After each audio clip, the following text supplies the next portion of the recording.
Assalamualaikum teman-teman, kembali lagi bersama Arisan Channel ya. Oke, seperti biasanya teman-teman, saya ingin sharing tentang manfaat tumbuhan. Kali ini adalah tumbuhan ketul. Kalau di tempat saya ada yang menyebutnya adalah dom-doman ya. Di tempat saya tinggal ya, di Jawa Timur itu menyebutnya adalah dom-doman.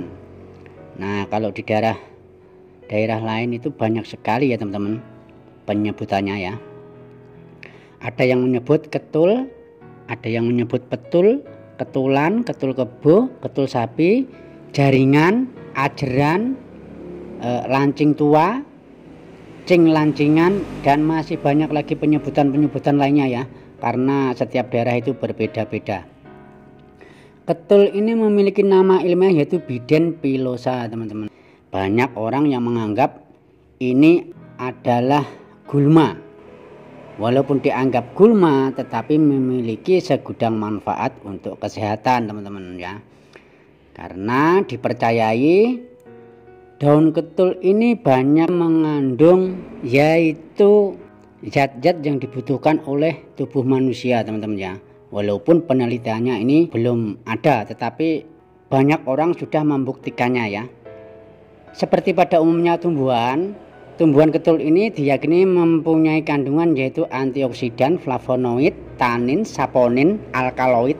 Nah, selain itu terdapat juga beberapa senyawa yang terkandung di dalam daun ketul ini yang bersifat anti radang, anti inflamasi, antibakteri, anti parasit, serta anti alergi teman-teman. Nah, dari berbagai macam kandungan dan sifatnya ini, maka daun ketul ini bisa dimanfaatkan untuk kesehatan. Yang pertama adalah untuk mengatasi sakit gigi ya. Yang kedua untuk mengatasi gatal-gatal pada kulit, juga bisa untuk mengatasi sakit kepala, menjaga pencernaan, dapat juga menurunkan kadar gula atau mencegah penyakit diabetes, dapat juga mengatasi batuk dan sesak napas. Juga dapat digunakan sebagai obat rematik, obat demam, obat bisul, dan masih banyak manfaat lainnya ya teman-teman untuk kesehatan. Jadi cara memanfaatkannya cukup mudah ya, bisa direbus dan diminum airnya, atau juga bisa dibuat lalapan teman-teman, karena daun ini sangat enak ya, dimasak, ditumis juga enak, direbus begitu saja kemudian dimakan juga enak. Jadi sangat mudah sekali cara memanfaatkannya. Oke, semoga bisa bermanfaat.